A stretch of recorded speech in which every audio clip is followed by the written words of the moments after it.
इसे सदी का अपराध कहा गया। एक ऐसी चोरी इतनी वेल प्लान्ड कि पुलिस पूरी तरह क्लूलेस रह गई।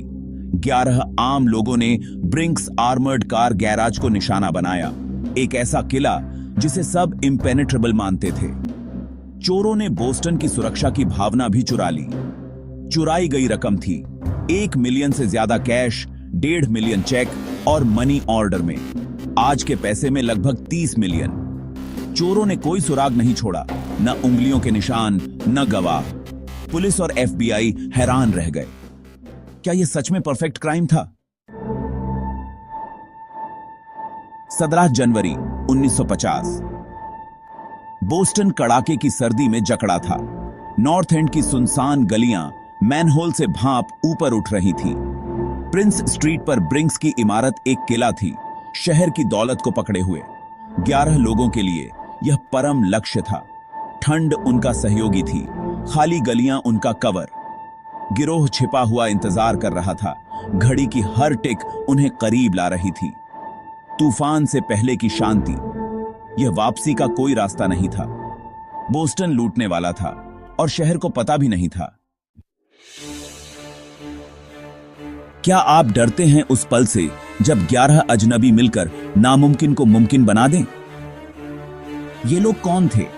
इंटरनेशनल जासूस नहीं, बस लोकल बदमाश और छोटे मोटे अपराधी। उनके लीडर टोनी फैट स्पिनो एक करियर क्रिमिनल जिसे ब्रिंक्स जॉब को अपनी मास्टरपीस बनाने का जुनून था। उसने एक क्रू इकट्ठा किया, जोसेफ बिग जो मैकगिनेस, लॉक एक्सपर्ट विंसेंट विनी कोस्टा और अन्य। हर किसी की एक भूमिका थी, ड्राइवर, लुकआउट, मसल, महत्वाकांक्षा और कानून पर अविश्वास से एकजुट। वे सिर्फ गुंडे नहीं थे, वे सावधानी पूर्वक योजना बनाने वाले थे। ब्रिंक्स के खिलाफ ब्रूट फोर्स काम नहीं करेगा, उन्हें इंटेलिजेंस और सटीकता की जरूरत थी। लगभग 2 सालों तक उन्होंने इमारत का अध्ययन किया, रूटीन सीखा और कमजोरियों की पहचान की। उनका सबसे बड़ा हथियार बंदूक नहीं था, बल्कि जानकारी थी। हर आदमी ने योजना में निवेश किया, उपकरण और तैयारियों के लिए फंडिंग की। यह एक बिजनेस वेंचर था, जोखिम भरा, लेकिन एक ऐसा इनाम था जिसे नजरअंदाज करना बहुत मुश्किल था। वे दांव जानते थे, सफल हो जाओ और लेजेंड बनो, असफल हो जाओ और जेल का सामना करो। उनके बीच का बंधन मजबूत था, लेकिन नाजुक भी। वे बड़े दांव के लिए सब कुछ जोखिम में डालने को तैयार थे। 11 लोग, एक सामने एक लक्ष्य, असंभव को पूरा करना। योजना तैयार थी, उलटी गिनती शुरू हो चुकी थी। ब्रिंक्स गैंग की लेजेंड लिखी जाने वाली थी। यह प्लान एक मास्टरपीस था, एग्जीक्यूशन में सिंपल, तैयारी में complex.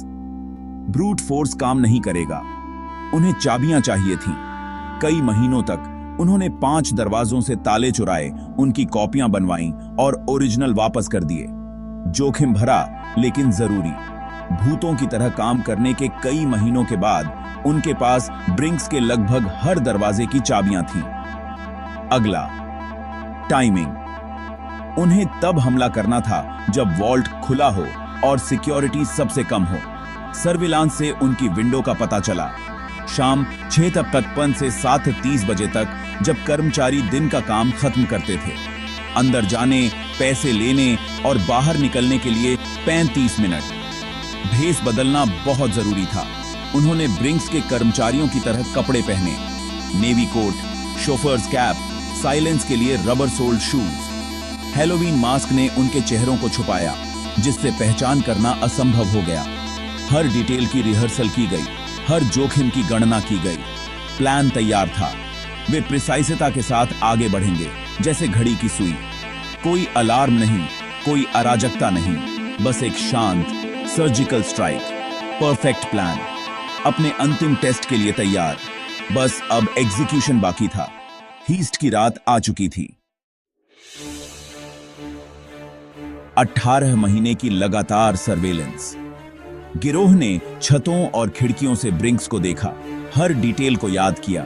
Truck, guard, coffee break. उन्होंने इमारत के डेली लाइफ की एक अंतरंग तस्वीर बनाई। धैर्य कुंजी थी। पिनो ने इंतजार करने पर जोर दिया, यह जानते हुए कि एक गलती सब कुछ बर्बाद कर सकती है। दिन में वे सामान्य जीवन ट्रायम्फे थे, रात में वे योजना की रिहर्सल और सुधार करते थे। गुप्त बैठकें, ड्राई रन और इमारत के माध्यम से प्रैक्टिस वॉक रूटीन बन गए। उन्होंने लेआउट को दिल से सीखा, काम करने वाले अलार्म की पहचान की और हर संभावित जोखिम को खत्म किया। विश्वास आवश्यक था, एक गलती उन सभी को जेल भेज सकती थी। साझा रहस्य ने उन्हें बांध दिया, लेकिन भविष्य के संघर्ष के बीज भी बोए। अभी के लिए वे एकजुट थे, एक ही लक्ष्य पर केंद्रित थे।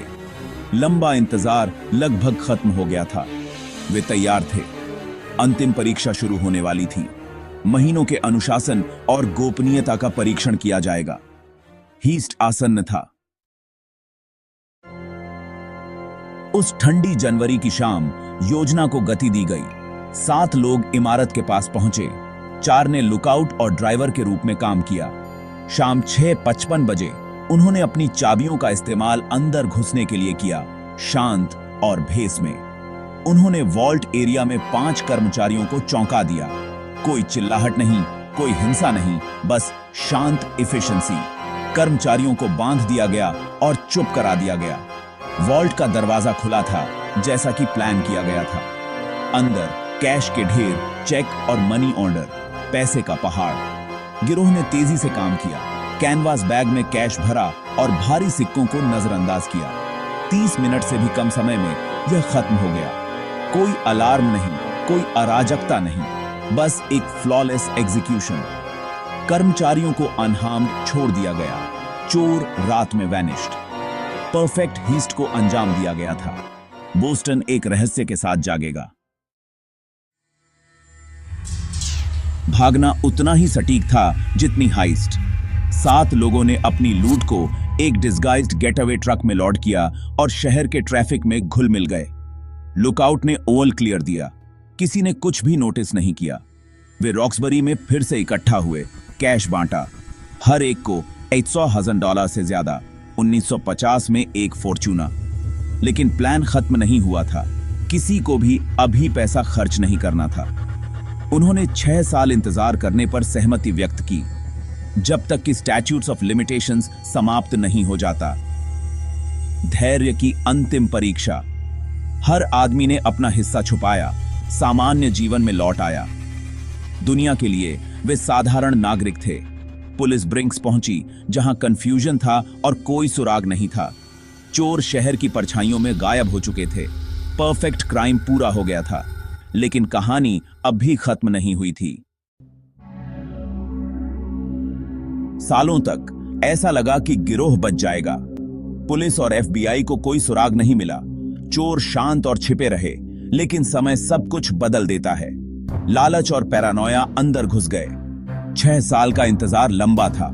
जोसेफ स्पिक ओकीफ लापरवाह हो गया। पुलिस का ध्यान आकर्षित किया और अधिक पैसे की मांग की। गिरोह की एकता बिखरने लगी। जब ओकीफ को दूसरे अपराध के लिए गिरफ्तार किया गया तो दूसरों ने मदद करने से इनकार कर दिया, एक्सपोजर के डर से। धोखा महसूस करते हुए ओकीफ अपनी कोठरी से गुस्से में उबलता रहा। खामोशी का बंधन टूटने वाला था। स्टैट्यूट ऑफ लिमिटेशंस के कुछ ही दिन पहले पुलिस ने ओकीफ को एक ऑफर दिया, बात करो और हम तुम्हारी मदद करेंगे। कुछ भी खोने के लिए नहीं था। उसने कबूल किया। हर सदस्य का नाम बताया, हर डिटेल का वर्णन किया। परफेक्ट क्राइम सुलझ गया। जासूसी के काम से नहीं, बल्कि धोखे से। गिरोह का सबसे बड़ा जोखिम पुलिस नहीं था, वे खुद थे। राज बाहर आ गया था। लेजेंड खत्म होने वाली थी। कानून करीब आ रहा था। ब्रिंक्स गैंग का समय खत्म हो गया था। ओकीफ के कबूलनामे ने ताश के पत्तों का घर गिरा दिया। पुलिस और FBI ने गिरोह को गिरफ्तार कर लिया। शहर ने राहत की सांस ली। मुकदमे एक सनसनी थे। 8 सदस्यों को दोषी ठहराया गया और आजीवन कारावास की सजा सुनाई गई। चुराए गए 2.8 मिलियन में से केवल $28,000 ही बरामद हुए। धन का उनका सपना कारावास का दुस्वप्न बन गया। द ग्रेट ब्रिंक्स रॉबरी एक चेतावनी है। क्राइम का नतीजा अच्छा नहीं होता। ब्रिंक्स जॉब की लेजेंड बनी हुई है, जीत के रूप में नहीं बल्कि चेतावनी के रूप में।